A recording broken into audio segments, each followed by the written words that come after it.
Very good morning, one and all.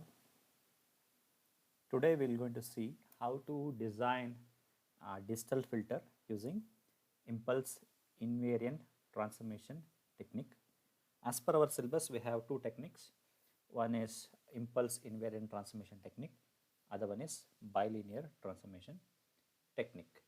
So in today's class, we're going to see how to design a digital filter using impulse invariant transformation technique.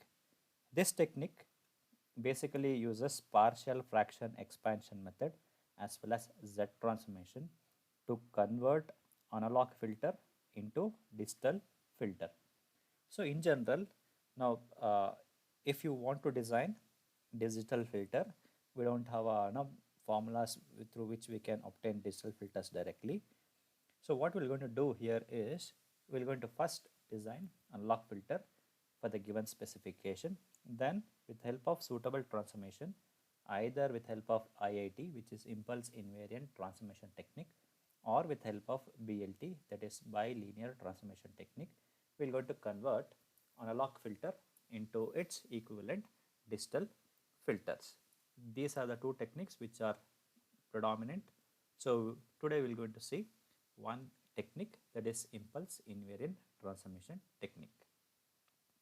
So let us consider an analog filter now, which is represented in the form of analog transfer function with n different poles, that has S domain transfer function, which can be expressed in partial fraction expansion form like this, that is HA of S is equal to summation I is equal to 1 to n Ci by S minus Si. So if you look here, so the variable which we are used here is in terms of S. So as we already studied that, in general we'll use the variable S to represent a transfer function. Okay, if it is digital filter, it is represented with a variable Z or Z, where HA of t is given by summation I is equal to 1 to n Ci e power Si into t. So let me call this as equation number 1 and this as equation number 2. Here Ci is a constant associated with the partial fraction expansion of HA of S. Okay, so if you want to apply partial fraction, then we need to discretize it. So basically this is t represent continuous time, so I need to discretize that. How? With help of this, let t is equal to n into capital T. So as a result, I can discretize this equation, that is equation number 2. So I'm going to substitute t is equal to n into capital T. As a result, I'll get HA of n into t is equal to summation I is equal to 1 to n Ci e power Si n into t. Let me call this as equation number 3. Now let me take, as I told, we'll use partial fraction expansion method as well as Z transformation to convert analog filter into digital filter through the help of impulse invariant transformation technique. Now let me take a Z transformation on that above equation, that is on equation number 3, to obtain discrete transfer function which is equivalent to digital IR filter. So in general, what is H of Z? H of Z is given by Z transformation of on H of n, and that is given by this particular formula, which is n is equal to 0 to infinity H of n Z power minus n, which is a standard formula. Let me call that as equation number 4. Now what is H of n? H of n is same as HA of n into t. Let me substitute that. Look, okay, as a result you will get H of Z is equal to the same thing, this limits n is equal to 0 to n minus 1. What is H of n, which is same as this, which is given by I is equal to 1 to n, the same thing I have written here, Z power minus n. So the next step, what I'm going to do here is, so I'm going to rearrange the order of the summation. I'll take this term outside and I'll bring this inside, so that I'll get H of Z is equal to summation I is equal to 1 to n Ci and summation n is equal to 0 to infinity e power Si t Z power minus 1 whole power n. Now basically I'm trying to reduce this in a form of a formula which is in terms of a power n, that is summation n is equal to infinity a power n here. So I have taken this outside completely, e power Si into t I'll retain here. Similarly Z power minus 1 I'll retain here. I'll take out this n and write it in the form of some power. So this will be my a power n. Okay, what is summation n is equal to 0 to infinity a power n? It is given by 1 minus 1 by k, which is the formula which we are using. So I'm going to use this particular formula, and then I'm going to simplify this. As a result, you will get it as h of z is equal to summation. This summation will remain as it is. Summation I is equal to 1 to n ci. Now if I expand this with help of this formula, I'll get 1 by 1 minus e power si into t z power minus 1. Okay, because this is my a, right? A is e power sit z power minus 1. Let me call this as equation number 5.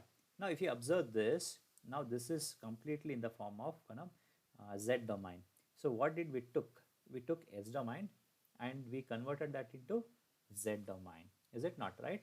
S domain represents what? S domain represents analog filter and Z domain represents digital filter. Okay, so through impulse invariant transformation, I can say that the analog filter has been successfully converted into digital filter. And now let me compare equation number 1 and 5, because equation number 1, as we already discussed, will represent analog filter given by Ci by S minus Si. Now what I am obtaining at equation number 5, it is 1 by e power sit z power minus 1. So after I compare, I can write it like this: 1 by s minus si. Since ci is constant, since I is present both in equation number 1 as well as 5, I will not consider that. I'll consider the remaining part, which is 1 by s minus si. If you apply impulse invariant transformation technique, that is with help of partial fraction expansion method and Z transformation, I can convert that into digital filter, which is represented by this, that is 1 by 1 minus e power sit z power minus 1, and this can also be written as z by z minus e power si into t. What I did was, I removed this power minus 1, so this can be written as 1 by 1 minus e power sit by z. Now I will multiply z here, so I'll get z minus e power sit by z, right? Later I can write the same like this, right? Z by z minus e power si into t. Equation number 6 shows that analog poles at s is equal to si has been mapped to digital poles at z is equal to e power si into t.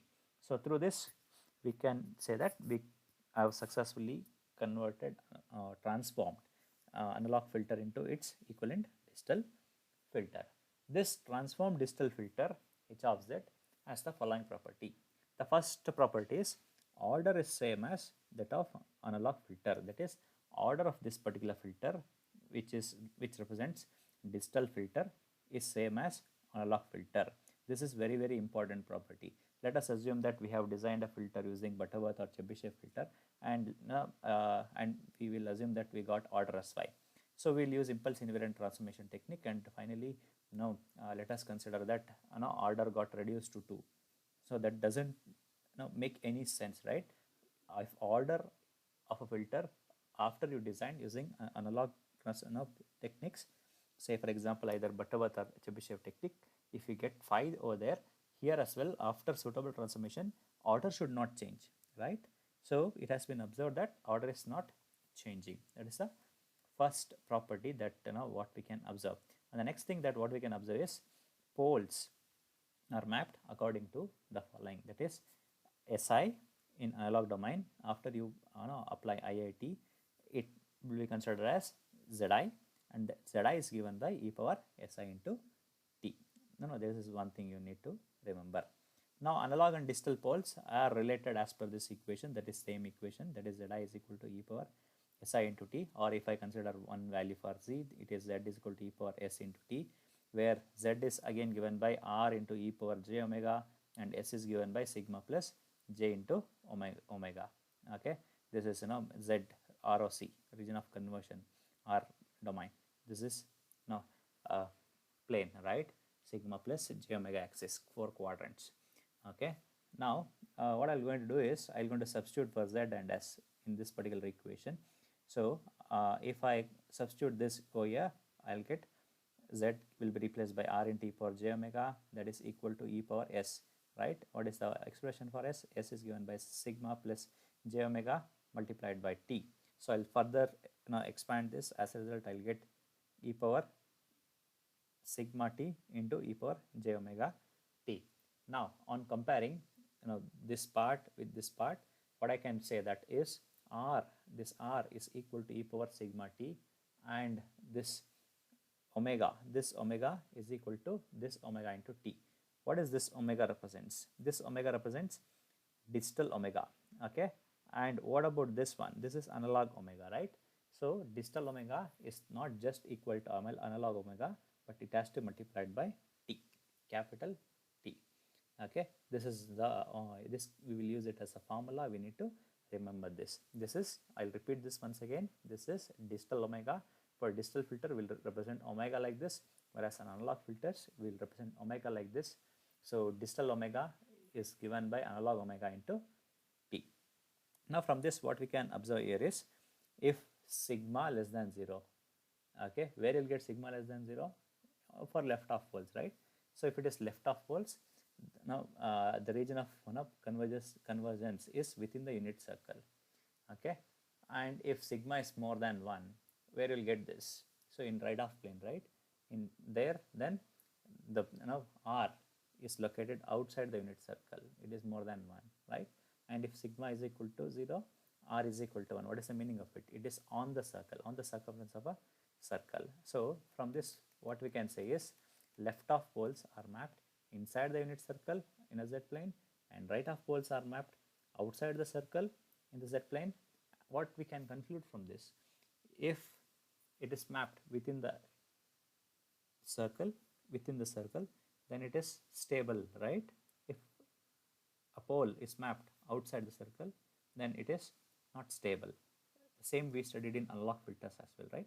So even after transformation, we'll get back the same. That is, in other words, I can say that stable analog filter, which was designed with help by considering left half poles, after you use IIT, that is impulse invariant transformation technique, we will get back what? Stable distal filter, which is very, very important. As a result, impulse invariant technique is very prominent technique for conversion or for converting analog filter into distal filter.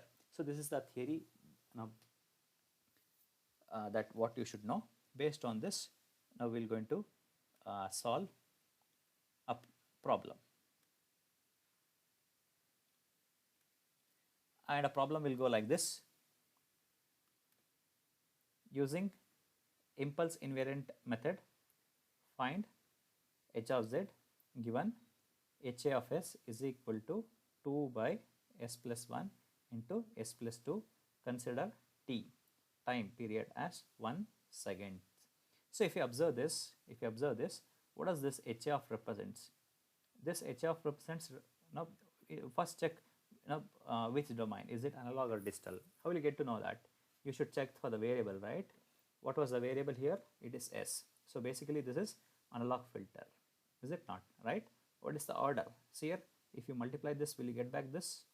Sometimes in some problems they won't give you like this, they'll give you like this. Even though they give you like this, you convert that into this. In other words, you find the roots and express it like this. Okay, what are the roots for this particular equation? The roots of this are s is equal to -1 and s is equal to -2. This we need at the end. Okay, so even though they express it like this, find out the roots. That will be the first step in transforming analog filter into an equivalent distal filter. Then moving on. Now, as I already mentioned, if you are using impulse invariant transformation technique, then we'll take help of partial fraction expansion method as well as Z transformation. So the first step is now find the roots, and then we'll take help of partial fraction expansion method. So can I use partial fraction expansion method? Can I express this particular transfer function like this? That is a by this term plus b by this term. Okay, or c1 by first term, c2 by second term, because we'll use one equation which is given by this, which will be treated as formula, that is h of z is equal to summation I is equal to 1 to n ci into z by z minus e power si into t. So here you will get constant terms as c1, c2. So in general, I'll make use of constant c1 and c2. Now the next step is you need to find out those constant, right? Either a, b, or c1, c2, both are one and the same. So I'm going to find out c1, c2 here. So here, all I'm going to do is I'll cross multiply this and take LCM. Now as a result you will get it like this as C1 into S plus 2 plus C2 into S plus 1 divided by S plus 1 into S plus 2, that is equal to 2 divided by S plus 1 into S plus 2. Now I'm going to the same, right, this one, this term. So I'll come to now, since I want to find out C1 and C2, I'll equate numerators, so that you will get 2 is equal to C1 into S plus 2 plus C2 into S plus 1. So if you substitute S is equal to minus 2, you will get C2 which is equal to minus 2, and if you substitute S is equal to minus 1, you will get C1 which is equal to 2. Once you get C1, C2, S1, S2, the next step is to use this particular formula. That is h of z is equal to summation I is equal to 1 to n ci into z divided by z minus e power si into t. So what is the value of n? What does n represents here? N represents order of a filter. So we have found that we have two roots. So basically it's a second order filter. So the value of n, which is order filter, will become 2. Substitute that here and then expand that. You will get c1 into z by z minus e power si or s1 into t plus c2 into z by z minus e power s2 into t.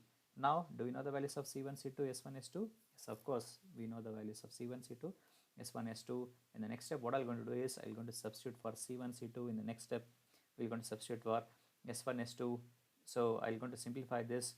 You're going to find the value for e power minus 1. I'll put that here. Similarly, I'm going to find the value for e power minus 2 into t. See, what is the value of t? T is 1 seconds, right? I have substituted the same here. I'm going to find out this. Now simplify this further. Now take LCM, do cross multiply, add, subtract, whatever you want to do, you do. Simplify. Finally, you will get this particular term. Okay, and then this will be my final answer. So in some textbooks, the final answer will be represented by this. So how to get this? Divide this entire transfer function with a highest power. What is highest power here? The highest power is z square. So divide this entire equation by z square. So as a result, you will get in the numerator 0.465 z power minus 1 divided by z square by z square is 1. And this again z is there, divided by z square, you will get z power minus 1. No z term here. So this will be multiplied by z power minus 2. So this will be your final answer. So in general, they'll give you transfer function which will be in terms of S domain. First find roots based on the order of filter. You will get n number of roots, and then find expand that use that roots and express that in the form of c1 by something, c2 by something, etc. Find out the constant c1, c2. Use this particular formula and then expand it, substitute for c1, c2, etc., s1, s2, etc., and the value of t. Sometimes the value of t is not given, and that time you should consider it as 1 seconds, and then simplify this further. Finally, you will get back an answer something like this. So hope you have understood. Thank you.